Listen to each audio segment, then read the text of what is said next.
Hi friends, welcome back to Arni forms.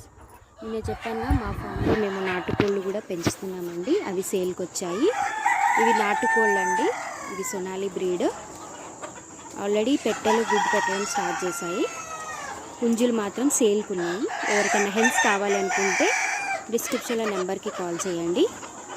చూడండి, ఇవి పుంజులు ఫామ్ లోపల ఉన్నాయి. వీటిని బయటికి వదిలిపెట్టట్లేదు, ఎందుకంటే మాకు ఇక్కడ వెజిటేబుల్స్ మేము హార్వెస్ట్ చేస్తున్నాం కాబట్టి వీటిని బయటకు వదిలేట్లేదు. వీటికి కూడా ఎలాంటి ఇంజెక్షన్స్ అలాంటివి లేకుండా ప్యూర్ దానతోటే ఇవి పెరుగుతున్నాయి కోళ్ళు. ఒక్కొక్కటి 1.5 kg ఉంటుంది. చూడండి, ఇది పుంజు. చూడండి, ఇవి పుంజులు. చూడండి, పుంజు ఒక్కొక్కటి 1.5 ఉంటుంది. వీటికి కూడా దానాతో త్రూవే, ఎలాంటి ఇంజెక్షన్స్ మందులు అలాంటివి లేకుండా పెంచుతున్నామండి నాటుకోళ్ళు. For more updates please